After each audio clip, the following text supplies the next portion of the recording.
Hello students, welcome to this video lecture.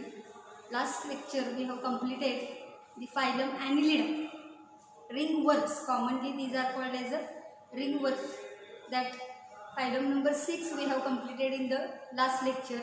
Now in today's lecture we have to see the next phylum, the phylum number 7, that is phylum Arthropoda.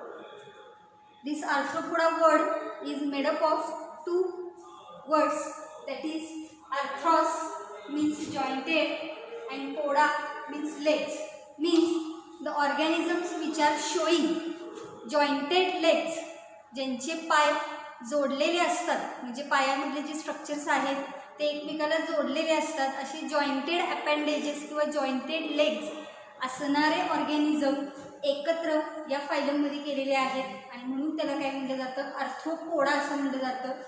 The organisms which are having jointed legs or jointed appendages, and therefore the name is given here arthropoda. Arthros means jointed, poda means legs, and you well known about the different examples from this phylum because almost near about our vicinity, आपल्या आजूबाजूला आपल्या आसपास environment मध्ये खूप सारे organism या phylum मध्ये आपल्याला बघायला मिळतात. Because this is the largest and most successful phylum from this kingdom Animalia. Kingdom Animalia मधला सगळ्यात मोठा आणि सगळ्यात जास्त सक्सेसफुल असणारा हा ऑर्गॅनिझम आहे, हा फायलम आहे. त्याच्यामधले एक्झाम्पल्स आपण बघितले तर बघा, cockroach, you well known about this cockroach animal. Then you know butterfly, scorpion म्हणजे विंचू आपण त्याला म्हणतो, centipede, crab etcetera. All these examples we have very well known, and therefore we have to study detail this phylum here. Largest and most successful phylum, it is the one of the important characteristic feature of this phylum, that is it is largest and most successful phylum, and the very important characteristic feature that these animals are showing jointed appendages. The organisms belonging from this phylum are showing jointed appendages. It is a characteristic feature. This is also called as a salient feature of this phylum. Okay. Now general characteristics here, arthropods are solitary or colonial. Means here some organisms are living alone, singly, and some organisms are living in groups, living in colonies. For example, as we know here, the butterfly is living singly. Cockroach, they are living in groups, or scorpion is living singly, but honeybees, ants, termites, these are different examples which are colonial, means they are living in the colonies. So some are solitary and some are colonial. Most of them are free living, but maximum are free living. But barnacles are sedentary. Barnacles नावाचा एक organism आहे, या ग्रुपमध्ये आपल्याला बघायला मिळतो. These barnacles are sedentary and these are ectoparasite on some fishes. काही फिशेसच्या organism वरती हे बार्नेकल्स जे आहेत हे एक्टोपॅरासाइट म्हणून वाढलेले आपल्याला बघायला मिळतात. Only the example barnacles are sedentary, remaining all are free living. That we have to remember. Now next characteristic feature here, the parasitic arthropods are sanguivorous, that is blood sucking, that is female mosquito and bed bug. In last phylum Annelida we have studied the example Hirudinaria, that is leech, and that leech is sucking the vertebrate blood only, and therefore leech is called as a sanguivorous animal. Likewise here also some arthropods are sucking the blood from the vertebrate organism, and therefore those arthropods are called as a sanguivorous, that is blood sucking. Here examples female mosquito and bed bug. female mosquito म्हणजे आपल्याला माहिती आहे की डास आपल्याला चावतात. Actually जे चावणारे डास असतात त्या सगळ्या फिमेल मॉस्किटोज असतात, सगळ्या मादी असतात त्या डासांच्या. कोणताही मेल मॉस्किटो ह्युमन बिईंगला चावत नाही. Male mosquitoes are feeding on plants, plant sap, प्लांटमधला सायटोप्लाझम असतो त्याच्यावरती फीड करत असतात. And the female mosquitoes are biting the vertebrate organisms, particularly human being. हे इथे लक्षात ठेवायचं आहे. आणि बेड बग म्हणजे आपण त्याला ढेकूण म्हणतो. बघितलं असेल तुम्ही किंवा माहिती नसेल तर ढेकूण हा शब्द तुम्ही ऐकलेला असेल की अंथरूण जे असतात त्यामध्ये उशी जे आपण वापरतो पिलो, तर त्या उशीच्या ह्याच्यामध्ये वगैरे अंथरुणामध्ये हे बेडबग म्हणजे ढेकण्यासारखे काही ऑर्गॅनिझम आपल्याला बघायला मिळतात. तर हे चावतात आपल्याला, म्हणजे आपल्या बॉडीमधलं रक्त काय करत असतात ते सक करत असतात. आणि म्हणून इथे हे 2 एक्झाम्पल घेतलेले आहेत, फिमेल मॉस्किटो आणि bedbug. Okay, so here some arthropods which are ectoparasitic and these are called as sanguivorous because they are sucking only vertebrate blood. And the 2 examples we have to remember here. First is the female mosquito and second is the bed bug. Okay, next they are omnipresent, that is present everywhere, means the organisms belonging from this arthropoda are present everywhere in this environment, means they are present inside the soil, above the ground, on the tree, in the sky, in the water. So एकही अशी जागा नाही की ज्याच्यामध्ये तुम्हाला यातला organism बघायला मिळणार नाही. जमिनीवर आहे, जमिनीच्या आत आहे, झाडावर आहे, अवकाशात आहे, पाण्यामध्ये आहे, अशा अनेक ठिकाणी आपल्याला हे सर्व ऑर्गॅनिझम बघायला मिळतात. आणि म्हणून त्याला शब्द इथं वापरलेला आहे ओमनीप्रेझेंट. ओमनीप्रेझेंट म्हणजे सगळीकडे आढळणारे, अशी एकही जागा नाही की तिथं ते ऑर्गॅनिझम तुम्हाला बघायला मिळणार नाही. So let us see some examples from this phylum. So here the example crab, here is the centipede, scorpion, millipede, butterfly. These are some examples and you can see here the legs of this crab. खेकड्याचे पाय तुम्ही बघू शकता कसे jointed आहेत बघा. 1 2 3 4 5 6 छोटे छोटे असे स्ट्रक्चर्स आहेत आणि ते एकमेकाला जोडलेले तुम्हाला बघायला मिळू शकतात. आणि असे प्रत्येकाचे पाय जर तुम्ही बघितले इथे बघा दिसतात तुम्हाला हे पाय एकमेकाला छोटे छोटे छोटे सेगमेंट जोडल्यासारखे स्ट्रक्चर आपल्याला बघायला मिळतात. इथं विंचवाच्या ह्याच्यामध्ये सुद्धा तुम्ही बघू शकताय. आणि हे jointed appendages it is the salient feature or the distinguishing characteristics of this phylum.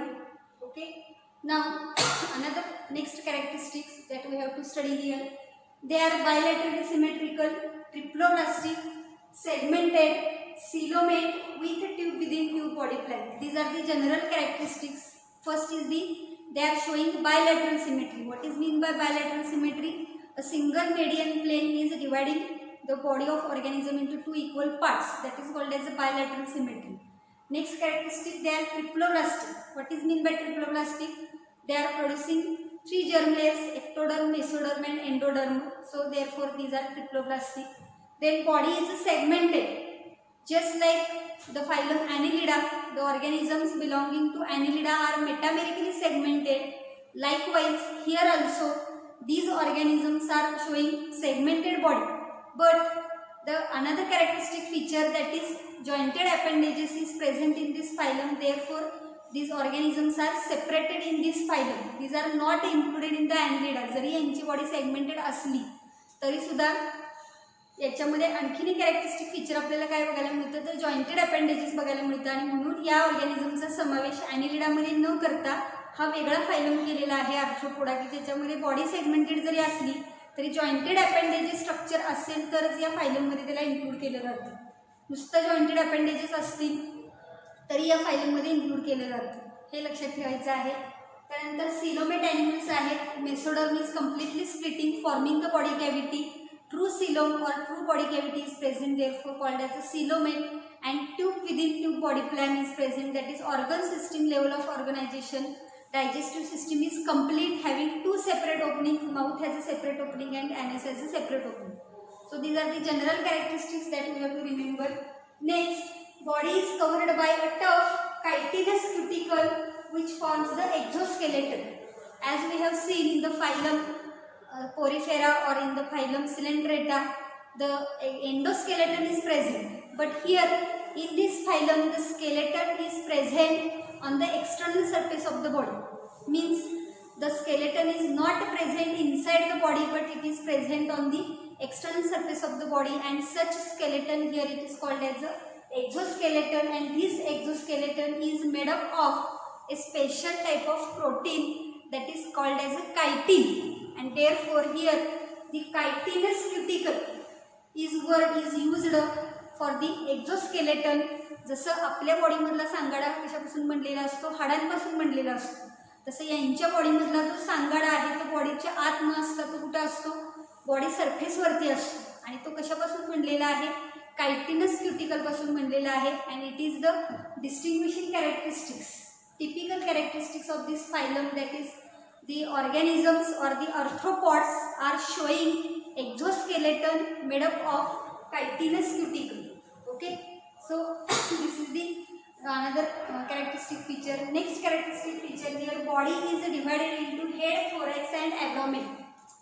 बॉडीची डिव्हिजन आपल्याला इथे बघायला मिळते, 3 भागामध्ये बॉडी डिवाइड केलेली आहे. हेड, जसं आपल्याला पण हेड आहे, त्यानंतर थोरॅक्स म्हणजे छातीचा भाग आणि ॲब्डॉमेन म्हणजे पोटाचा भाग. हेड, थोरॅक्स आणि ॲब्डॉमेन. हेड म्हणजे डोकं, थोरॅक्स म्हणजे छाती, ॲब्डॉमेन म्हणजे पोट. आपल्या बॉडीमध्ये बघितलं तर आपल्यामध्ये हेड आहे, त्यानंतर नेक आहे, इथं नेक नसते, नेक ॲबसेंट असते. ओके, सो 3 बॉडी पार्ट्स आहेत, हेड, थोरॅक्स आणि abdomen. And in some organisms here head and thorax are fused and that structure is called as a cephalothorax. काही ऑर्गॅनिझममध्ये म्हणजे फॉर एक्झाम्पल आपण कॉक्रोच जर बघितला तर कॉक्रोचमध्ये हेड आणि थोरॅसिक रिजन एकमेकाला जोडलेले असतात आणि असं जर स्ट्रक्चर असेल तर त्याला काय म्हटलं जातं, सेफॅलोथोरॅक्स असं म्हटलं जातं. त्यामुळे एक लक्षात ठेवायचं आहे, बॉडी डिव्हिजन्स पर्टिक्युलरली लक्षात ठेवायचे आहेत. Next, they have jointed appendages. हे टिपिकल कॅरेक्टरिस्टिक फीचर आहे या फायलमचं, ते आपण बघितलेलं आहे. Next, these animals feed on detritus material or flesh, म्हणजे मॅक्झिमम ऑर्गॅनिझम हे डेट्रिटस मटेरियलवरती जगत असतात. सडणारं कुजणारं जे मटेरियल आहे त्याच्यावरती जगतात आणि काही डायरेक्टली फ्लेश खातात, मांस खाणारे आहेत. असे दोन्ही प्रकारचे ऑर्गॅनिझम आपल्याला बघायला मिळते. Next, this show legs for crawling, creeping, walking and the wings for flying.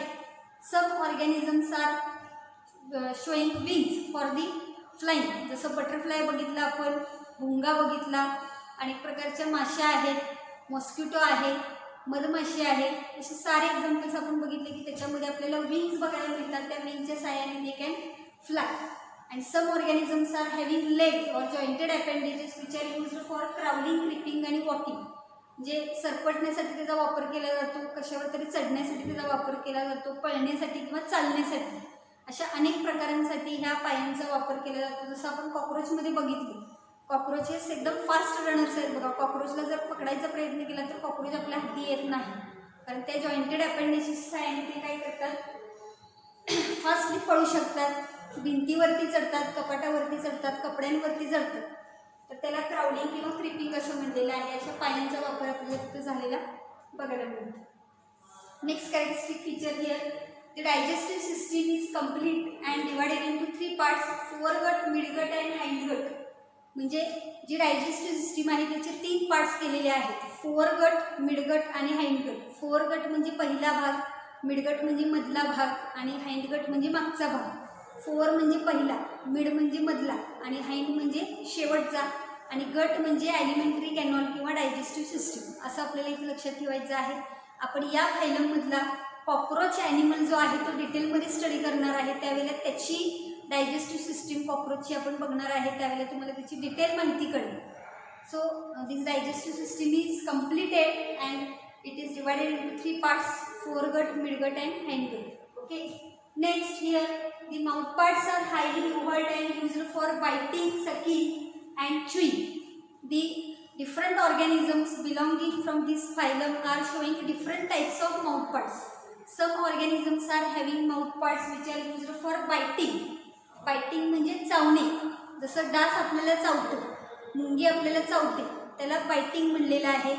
त्यानंतर सकिंग टाईप, जसं याच्यामध्ये आपण बघितलं की बेड बग आपण एक्झाम्पल बघितलं, किंवा मॉस्किटो असेल, ब्लड सक करतं आपल्या बॉडीमधलं, किंवा मुलींच्या डोक्यामध्ये पर्टिक्युलरली उवा आपल्याला बघायला मिळतात, लाईस म्हणलं जातं त्याला, लाईस डोक्यामध्ये असतात त्यासुद्धा काय करतात, रक्त सक करतात. म्हणजे काहींच्यामध्ये आपल्याला sucking type of mouth parts बघायला मिळतील, काहींच्यामध्ये biting type of mouth parts बघायला मिळतील, काहींच्यामध्ये chewing type of mouth parts बघायला मिळतील. जसं आपण कॉक्रोचचं एक्झाम्पल बघणार आहे, कॉक्रोचमध्ये chewing type of mouth parts आपल्याला बघायला मिळतील. Therefore different organisms from this phylum are showing different mouth parts such as biting type of mouth parts, sucking type of mouth parts and chewing type of mouth parts. जिथे कोणत्या प्रकारे त्यांची habit आहे, food habit कशी आहे त्याच्यानुसार आपल्याला हे 3 डिफरंट टाईप्सचे माउथ पार्ट्स बघायला मिळतात. Next circulatory system is open type. लास्टच्या काही व्हिडिओजमध्ये आपण बघितलं होतं की सर्क्युलेटरी सिस्टीम बेसिकली 2 टाईपची असते, ओपन आणि क्लोज. ॲनिलिडामध्ये पर्टिक्युलरली आपण बघितलं तर क्लोज्ड सर्क्युलेटरी सिस्टीम आहे. Blood flows through closed pipelike structure. ॲनिलिडामध्ये आपण बघितलं. आर्थ्रोपोडामधले सर्व ऑर्गॅनिझममध्ये कशी असते, open type of circulatory system where blood flows in open sinuses and baths the organ. म्हणजे ब्लड जे आहे ते पूर्ण शरीरामध्ये सायनसेसमध्ये, म्हणजे जेवढी कॅव्हिटी असेल बॉडीमध्ये त्या ओपन सायनसेसमध्ये ब्लड फ्लो होत असतं आणि त्यामुळे सगळ्या ऑर्गनचं बाथिंग होतं तिथं. म्हणजे सगळ्या ऑर्गन जे आहेत ते रक्तामध्ये बुडलेले असतात किंवा रक्ताने त्यांना आंघोळ घातली जाते असं सुद्धा इथं म्हणलं जातं आणि म्हणून म्हणलेलं आहे बाथ्स द ऑर्गन म्हणलेलं आहे. जे रक्त हे कोणत्याही क्लोज्ड पाईपलाईक स्ट्रक्चरमधून फिरत नाही. Blood flows through open sinuses म्हणलेलं आहे. It is bathing the organ. Blood cells are absent. जसं आपल्या बॉडीमध्ये RBC WBC म्हणजे तांबड्या पेशी असतात, पांढऱ्या पेशी असतात, तशाच टाईपचे ब्लड सेल आपल्याला याच्यामध्ये सुद्धा बघायला मिळतात. Okay. Next respiration takes place through gills, book gills, tracheal system और बुक लंग्स. जसं आपण ॲनिलिडामध्ये बघितलं, अर्थवर्म सारखे एक्झाम्पल्स आपण बघितले ॲनिलिडामध्ये. रेस्पिरेशन थ्रू बॉडी सरफेस हा पॉईंट तिथं आपण बघितलेला होता. तसं इथं जर बघितलं तर रेस्पिरेशनसाठी वेगवेगळे ऑर्गन्स आपल्याला बघायला मिळतात, कारण वेगवेगळ्या ठिकाणी हे ऑर्गॅनिझम आपल्याला राहताना बघायला मिळतात. जे ऑर्गॅनिझम पाण्यामध्ये राहतात, some organisms are living in water and the organisms which are living in water they are showing gills and book gills for respiration, and the organisms which are living on land they are showing tracheal system or book lungs. Means some organisms are living in water and some organisms living on land. When they are present in water then that organisms are showing here gills and book gills, and when the organisms are present on land they are showing tracheal system or book lungs. Out of that, tracheal system is present in the cockroach body that we have to study in the chapter that is animal type cockroach. So cockroach हे example आपण यातलं बघणार आहे, त्यामुळे यातलं प्रत्येक सिस्टीमची आपण माहिती घेणार आहे. ते कॉकरोचच्या बॉडीमध्ये, कॉकरोचच्या बॉडीमध्ये कुठली सिस्टीम असते, ट्रॅकियल सिस्टीम असते, त्याच्याविषयी आपण डिटेलमध्ये माहिती घेणार आहे. Okay.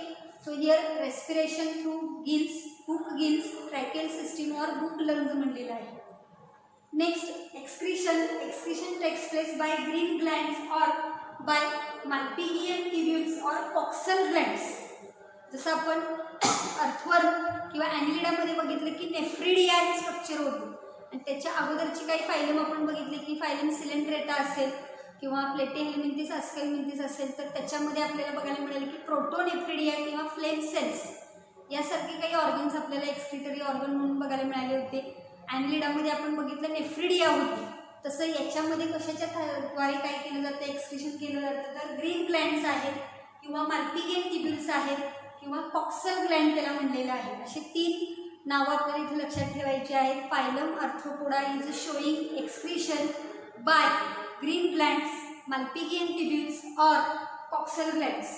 These are important characteristic organs for the excretion in this phylum. Okay. Next here characteristic feature, खूप मोठा फायलम आहे त्यामुळे खूप जास्त कॅरेक्टरिस्टिक फीचर्स आहेत इथं. Nervous system is in the form of nerve ring and double ventral solid ganglionated nerve cord. जसं आपण ॲनिलिडामध्ये बघितलं तसंच इथं आहे. नर्व रिंग बघायला मिळते आणि नर्व कॉर्ड बघायला मिळतो. नर्व कॉर्ड हा गँग्लिओनेटेड नर्व कॉर्ड आहे.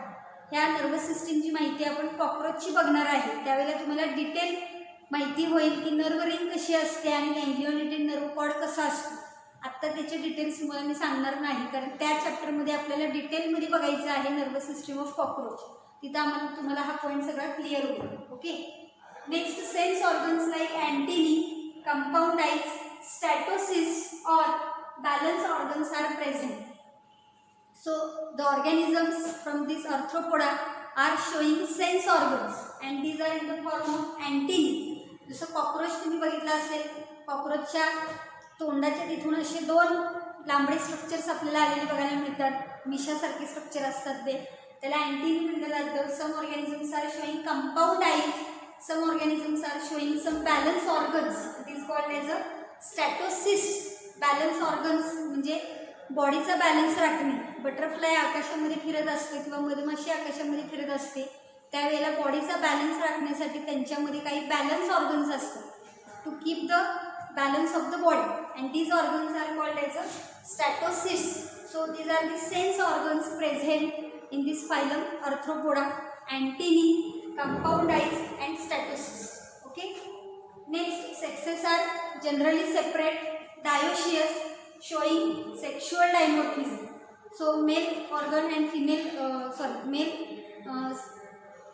animal and female animal are separate, and therefore it is called as a dioecious, or you can call it as a unisexual organism, and they are showing sexual dimorphism. Sexual dimorphism, that meaning we have seen in the Ascalmenthes.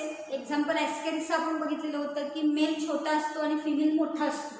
तसंच यामध्ये सुद्धा आपण बघितलं तर mail animal आणि female animal हे वेगवेगळे असतात आणि ते बघितल्यानंतर आपल्याला ओळखता येऊ शकतात. याच्यासाठी आपण एक्झाम्पल कॉक्रोचचं बघणार आहे त्या टॉपिकमध्ये की काय सेक्शुअल डायमॉर्फिझम असतं. Okay, next animals are mostly oviparous. Exception scorpion is viviparous. Now what is mean by oviparous and viviparous? Oviparous means the organisms are born from the eggs, that is called as a oviparous. अंड्यातून पिलांचा जन्म होत असेल तर त्याला काय म्हटलं जातं? ओव्हिपॅरस म्हटलं जातं. And when the female organism is directly giving birth to the young one. म्हणजे फिमेल जी आहे, मादी जी आहे ती डायरेक्ट बाळाला जन्म देत असेल तर that condition here it is called as a viviparous. Oviparous अंड्यातून पिलांचा जन्म की जसं सर्व पक्ष्यांच्यामध्ये आपण बघतो, सर्व रेप्टाईल ऑर्गॅनिझम जे आहेत त्यांच्यामध्ये आपल्याला माहिती आहे की सापाचे अंडे असतात, मगरीचे अंडे असतात, कासवाचे अंडे असतात. या सगळ्यांच्यामध्ये अंड्यातून पिलांचा जन्म होतो. आणि मॅमल्समध्ये पर्टिक्युलरली बघितलं तर directly female organism is giving birth to the young one. जसं ह्युमन बिईंगमध्ये बघितलं की आईच्या पोटातून बाळाचा जन्म होतो, किंवा बाकीचे सर्व ऑर्गॅनिझम तुम्ही बघितले असतात की गाय असेल, म्हैस असेल, शेळी असेल, घोडा, गाढव, इथले सर्व ऑर्गॅनिझम. तर त्या कंडिशनला काय म्हटलं जातं? विव्हिपॅरस. अंड्यातून पिलांचा जन्म होत असेल तर ओव्हिपॅरस, आणि डायरेक्ट फिमेल बॉडीमधून बाळाचा जन्म होत असेल तर त्याला विव्हिपॅरस म्हटलं जातं. इथं all the organisms are oviparous exception here scorpion organism, म्हणजे विंचू जो आहे that scorpion is viviparous, that we have to remember. Next, fertilization is generally internal, development is direct or indirect by metamorphosis. इथे एक शब्द आलेला आहे बघा, मेटॅमॉर्फोसिस. डेव्हलपमेंट डायरेक्ट असू शकते किंवा इनडायरेक्ट असू शकते. त्याचं मिनिंग आपण बघितलेलं आहे. अडल्ट सारखाच ऑर्गॅनिझम तयार झाला तर त्याला डायरेक्ट म्हणायचं, आणि जर लार्व्हल स्टेज टू डेव्हलपमेंट झाली तर त्याला इनडायरेक्ट म्हणायचं. आता मेटॅमॉर्फोसिस म्हणजे काय? बटरफ्लायचं एक्झाम्पल लक्षात घ्या. बटरफ्लायची अंडी असतात, त्या अंड्यातून सुरवंट बाहेर येतो, सुरवंटाचा कोश तयार होतो आणि कोशातून छानसं फुलपाखरू बाहेर पडतं. म्हणजे मॉर्फॉलॉजिकल कॅरेक्टरिस्टिक्स हे किती मोठ्या प्रमाणामध्ये बदलतात. सुरवंट असतो त्यावेळेला त्याला पंख नसतात, त्याला रंगीबेरंगी असा काही आकार नसतो किंवा रंगीबेरंगी असं स्ट्रक्चर नसतं, परंतु कोशातून ज्यावेळेला फुलपाखरू बाहेर पडतं त्यावेळेला किती छान प्रकारे त्याचं स्ट्रक्चर तयार होतं. म्हणजे मॉर्फॉलॉजिकल कॅरेक्टरिस्टिक्स खूप मोठ्या प्रमाणामध्ये बदलतात. That characteristic feature here is called as a मेटॅमॉर्फोसिस.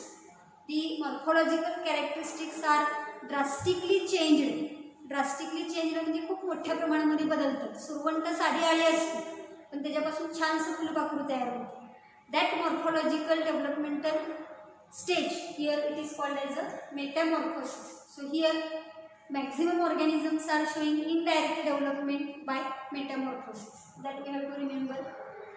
Okay, so these are the different characteristic features. Now some interesting characteristic features from this phylum that we have to study. First, here in some arthropods like honeybees, bugs, etc., the offspring are produced by parthenogenesis, that is without fertilization. जे honeybees असतील किंवा bugs म्हणलेलं आहे, bed बग म्हणतो आपण त्याला, किंवा किडे असतील, भुंगे असतील, मधमाशा असतील, यांच्यामध्ये नवीन ऑफस्प्रिंग तयार होतो. परंतु तो कसा तयार होतो? नवीन पिढी त्यांची जन्माला येते, पण ती कशी येते? Without fertilization. As we have know, when the organism is being to be produced, the sexual reproduction must be taking place, that is fusion of male and female gamete must be taking place. Then and then only new offspring will be form. म्हणजे ज्या वेळेला नवीन offspring तयार होणार असतो त्यावेळेला compulsory male आणि female gamete यांचं फ्युजन होणं आवश्यक असतं. But in some arthropods there is formation of new offsprings without fertilization. That process here it is called as a parthenogenesis. त्या प्रोसेसला किंवा त्या फिनॉमिननला काय म्हटलं जातं, पार्थेनोजेनेसिस म्हणलेलं आहे. That means without fertilization some organisms are producing offsprings. Fertilization न होता नवीन ऑफस्प्रिंग तयार होतात. That phenomenon here it is called as a parthenogenesis and it is observed in honey bees and bugs. That we have to remember. Now next characteristic feature here, some insects exhibiting polymorphism. Some insects are showing polymorphism as we have seen in the phylum Cnidaria or Coelenterata.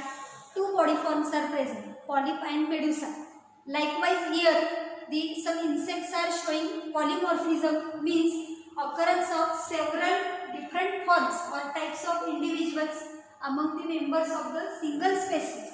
जे species एकच आहे, single species आहे, परंतु त्याच्यामध्ये different body forms आपल्याला बघायला मिळतात. For example we can see here honey bees. मधमाशी, मधमाशीच्या विषयी तुम्हाला माहिती असेल, मधमाशीचं पोळं असतं आणि त्या मधमाशीच्या बीचं जे नेट असतं, जाळं असतं, त्याच्यामध्ये आपण बघतो की 3 प्रकारच्या माश्या असतात.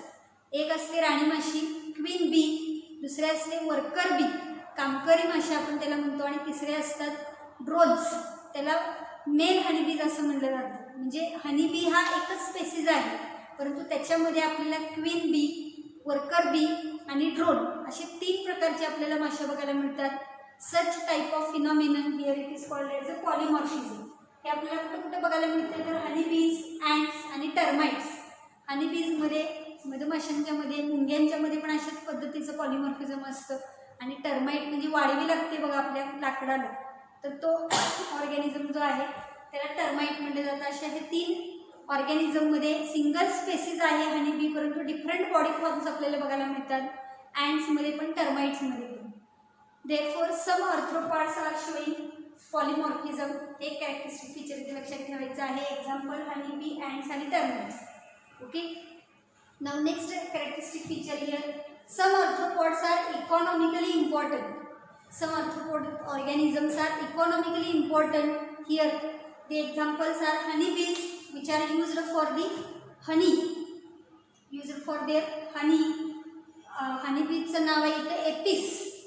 एपिस हा त्याचा जीनस आहे, झूलॉजिकल नाव आहे एपिस. ओके. सो हनी आणि वॅक्ससाठी हनीबीज वापरले जातात. सिल्कवर्म, रेशीम उद्योग आपल्याला माहिती आहे, रेशीम उद्योग, रेशीम तयार करण्यासाठी, रेशीम कापड तयार करण्यासाठी वापरलं जातं. That silkworm is belonging from this phylum. So silkworm, bombyx for silk, production of silk. Lac insect for lacifer insect for lac. लाखीचे दागिने तयार केले जातात बघा, सोन्याचे दागिने तयार करताना त्याच्यामध्ये लाख मिसळली जाते. So these are the some important, economically important arthropods organisms, that is honeybees for honey and wax, silkworm, bombyx for silk production of silk, and lac insect, lacifer for the lac production. असे economically फायदेशीर असे काही species आपल्याला इथं बघायला मिळतात. सम arthropods R edible. Edible म्हणजे खाण्यासाठी वापरले जातात. फॉर एक्झाम्पल लॉबस्टर आहे, प्रॉन्स आहे, क्रॅब्स आहे. खेकडा असेल, झिंगा असेल, यातले ऑर्गॅनिझम आहेत की जे इडिबल आहेत, ते खाण्यासाठी वापरले जातात. ओके. नेक्स्ट एक्झाम्पल आहे तर some arthropods are harmful which are acting as a vector. Some arthropods are acting as a vector. Vector म्हणजे ट्रान्समिशन करण्याचं काम केलं जातं त्यांच्याकडून. फॉर एक्झाम्पल बघा इथं mosquito, Anopheles Culex Aedes, centipede, crab, spider, cockroach etcetera हे व्हेक्टर म्हणून काम करतात. म्हणजेच काय, they are transmitting disease from one person to other person. एका इन्फेक्शियस पर्सनकडून दुसऱ्या पर्सनला डिसीज ट्रान्सफर करण्याचं काम या एक्झाम्पल्सकडून केलं जातं. त्याच्यामध्ये मॉस्किटो आहे, सेंटिपेड, क्रॅब, स्पायडर, कॉकरोच एक्सेट्रा आपण त्याला म्हणूया. आपल्याला मॉस्किटोचं एक्झाम्पल माहीत आहे की मलेरिया डिसीज जो आहे, तुम्हाला नाव ऐकून माहीत असेल, हिवता, मलेरिया. हा मलेरिया ट्रान्सफर करण्याचं काम कोण करत असतं, डास करत असतं. Female Anopheles mosquito. तर डासांची 3 नावं दिलेली आहेत बघा, ॲनाफिलस, क्युलेक्स आणि एडिस.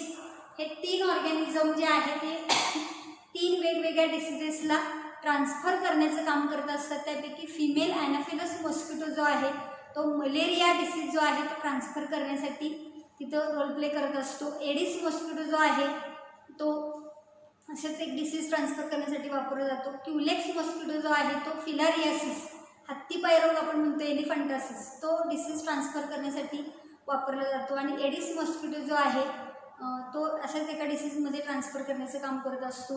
त्याची माहिती आपण 12वीला गेल्यानंतर डिटेलमध्ये ह्या तिन्हीची माहिती घेणार आहे. मलेरिया असेल किंवा फिलारियासिस सारखा आजार असेल किंवा एडिस थ्रू होणारा आजार असेल तर हे हार्मफुल आहे की ज्याच्यामुळं transmission of diseases carry out केले जातात. आणि अशा ऑर्गॅनिझमला इथं वेक्टर म्हणलेलं आहे. त्यामुळे some arthropods are acting as a vector. एक एक्झाम्पल लक्षात ठेवायचं आहे. Next, some are infecting plants as a pest. Some organisms are infecting on plants. त्याला पेस्ट म्हणलं जातं, इन्सेक्ट पेस्ट म्हणलं जातं. त्याला ग्रिगॅरियस पेस्ट असं म्हणलेलं आहे. एक्झाम्पल आहे इथं लोकुस्टा. लोकुस्ट असं म्हणलं जातं ज्याला मराठीमध्ये आपण लोकरी मामावं म्हणतो बघा. ऊसाची शेती असेल किंवा गुलाबाची शेती असेल तर त्याच्यावरती व्हाईटिश कलरचं असं पावडर फॉर्ममध्ये छोटे छोटे छोटे किडे तुम्ही बघितलेले असतील. That is called as a insect pest and it is infecting at a high percentage and therefore it is called as a gregarious pest. खूप मोठ्या प्रमाणामध्ये शेतीचं नुकसान या इन्सेक्ट पेस्टमुळे होतं आणि म्हणून त्याला काय म्हणलेलं आहे, ग्रिगॅरियस पेस्ट म्हणलेलं आहे. एक्झाम्पल लक्षात ठेवायचं आहे लोकुस्ट. अँड लास्ट एक्झाम्पल इथं आपण बघणार आहे some are living fossil. Example आहे लिमुलस किंग क्रॅब म्हणलं जातं. So what is mean by living fossil. त्याच्या अगोदर आपल्याला बघायचं की फॉसिल म्हणजे काय. फॉसिल म्हणजे काय की पूर्वीच्या काळी अश्मयुगीन कालामध्ये काही ऑर्गॅनिझम अस्तित्वात होते परंतु आत्ता ते अस्तित्वात नाही. फॉर एक्झाम्पल डायनासोरचं आपल्याला माहिती आहे की डायनासोर आत्ता अस्तित्वात नाही. मग काही ठिकाणी उत्खननामध्ये डायनासोरची अंडी सापडतात, काही ऑर्गॅनिझमच्या हाडांचे सांगाडे सापडतात, कुठल्या तरी ऑर्गॅनिझमची डोक्याची कवठी सापडते. पेपरला वगैरे तुम्ही बातम्या बघत असाल. म्हणजे ते ऑर्गॅनिझम त्यावेळेला अस्तित्वात होते, आत्ता अस्तित्वात नाहीत. आत्ता काय मिळते, त्यांचं फॉसिल मिळते, अवशेष मिळतात त्यांची. मग त्यांची अंडी असतील किंवा त्यांचा एंडोस्केलेटनमधला कुठला तरी पार्ट असेल, हाताचं बोन असेल, कवटीचं हाड असेल किंवा आणखीन काही थोरेसिक केज, त्यांचा छातीचा पिंजरा असेल, असे काही ऑर्गन्स हे सापडतात त्या काळी अस्तित्वात असतात. आत्ता ते अस्तित्वात नाही. अशा ऑर्गॅनिझमला आपण काय म्हणणार आहे, फॉसिल म्हणणार आहे. पण हा जो ऑर्गॅनिझम आहे लिमुलस किंवा किंग क्रॅब म्हणलेला आहे त्याला लिव्हिंग फॉसिल असं म्हणलेलं आहे. म्हणजे काय की आत्तासुद्धा तो ऑर्गॅनिझम अस्तित्वात आहे आणि पूर्वीच्या काळीचे त्याचे अवशेषसुद्धा आपल्याला सापडतात, त्याचे फॉसिलसुद्धा सापडतात. म्हणजे पूर्वीच्या काळीसुद्धा तो होता. काही ऑर्गॅनिझमचे या काही किंग क्रॅब किंवा काही लिमुलसचे आपल्याला फॉसिल फॉर्ममध्ये सुद्धा रेकॉर्ड बघायला मिळतं आणि आत्ता प्रत्यक्षामध्ये तो लिव्हिंग कंडिशनमध्ये सुद्धा आपल्याला बघायला मिळतो, जिवंतसुद्धा बघायला मिळतो. That type of organism here it is called as a living fossil. समजले का बघा. खूप मोठा फायलम आहे त्यामुळे खूप कॅरेक्टरिस्टिक्स आपण बघितले की जवळजवळ 29 डिफरंट पॉईंट्स आपण या फायलमचे बघितलेले आहेत. तर मला वाटतं तुम्हाला समजलेलं असेल. व्यवस्थित व्हिडिओ बघताना तुम्ही व्हिडिओ पॉज करून सगळे पॉईंट्स नोट डाऊन करून घ्या. कुठल्या कुठल्या शब्दांचे काय काय मराठीत अर्थ सांगितलेले आहेत ते लिहून घ्या. म्हणजे तुम्हाला परत टॉपिकचं स्टडी करताना काही अडचण येणार नाही. Okay, so will stop here. In today's lecture we have completed the phylum Arthropoda. Now in the next lecture we have to study the next phylum. Till then, thank you.